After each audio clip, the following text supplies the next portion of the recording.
भगवान की जय। हर महादेव की जय। महात्म की जय। 28वां अध्याय महामाते।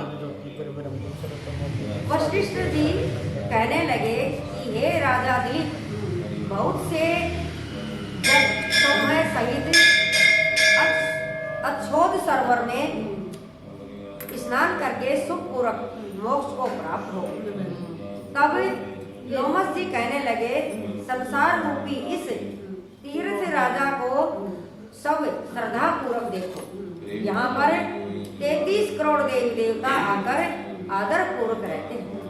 यह अक्षयवट है जिसकी जड़ें पाताल तक गई और मार्कंडेय ऋषि प्रलय के समय जिस भगवान के मुख में रहते हैं वह भगवान इसी अक्षयवट का आश्रय लेते हैं।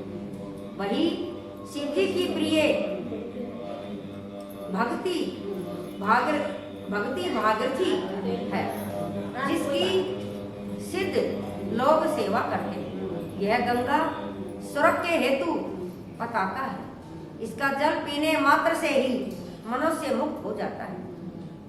हे मुनि, सभी प्राणी इस नदी को यमुना से मिली हुई पाते हैं। इसका संगम बड़े बड़े पुण्य से प्राप्त होता है। इसके स्नान से जन्म मृत्यु रूपी दावानल से कोई नहीं पाता, परंतु ज्ञान प्राप्त करके मुक्त हो जाता है। यहाँ पर स्नान करने से सभी प्राणी बिना ज्ञान के भी मुक्त हो जाते हैं। इसीलिए ब्रह्मा जी ने यहाँ यज्ञ करने की इच्छा की थी। इसी संगम में भगवान विष्णु ने स्त्री प्राप्ति की इच्छा से स्नान करके लक्ष्मी जी को प्राप्त किया। यहाँ पर त्रिशूलधारी शिव जी ने त्रिपुर दैत्य को मारा था। तो प्राचीन काल में उर्वशी स्वर्ग में गई।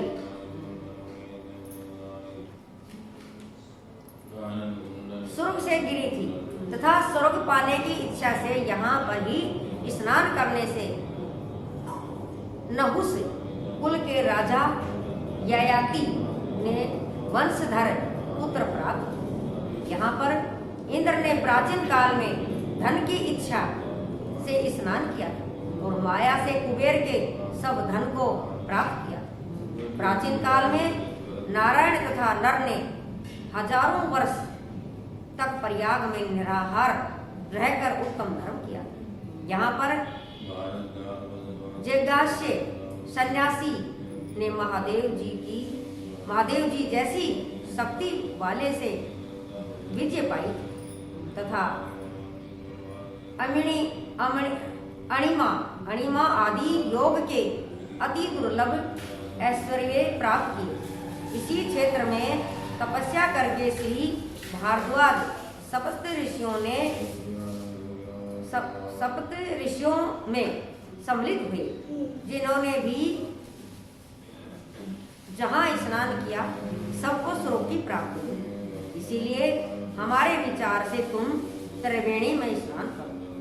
इस स्नान से पहले किए हुए तुम्हारे सब पाप नाश हो जाए और संपूर्ण वैभव को प्राप्त हो जाओ।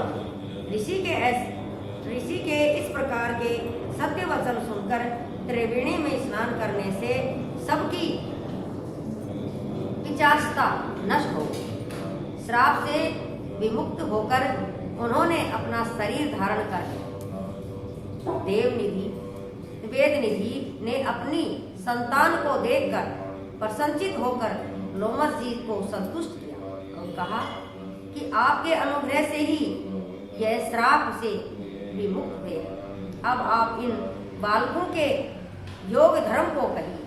लोमस जी ने कहा कि इस युवा कुमार ने वेदों का अध्ययन समाप्त कर दिया, इसलिए इन कन्याओं के प्रीतिपूर्वक कर कमलों को ग्रहण करें।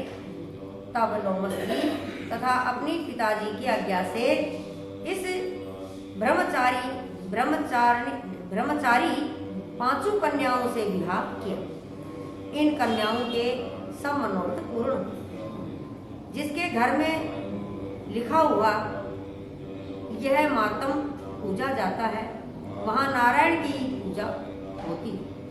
पुष्कर तीर्थ में, प्रयाग में, गंगा सागर में, देवालय में, कुरुक्षेत्र में तथा विशेष करके काशी में इसका पाठ अवश्य करना चाहिए। पुष्कर तीर्थ में ग्रहण के अवसर पर इसके 8 पाठ का दुगना फल मिलता है और मरने पर वैष्णव पद को प्राप्त होता है। बोलो उमावर महादेव की जय, महात्म की जय। सब कहना ने राम राम। इसमें तो वही था, बस ये इतना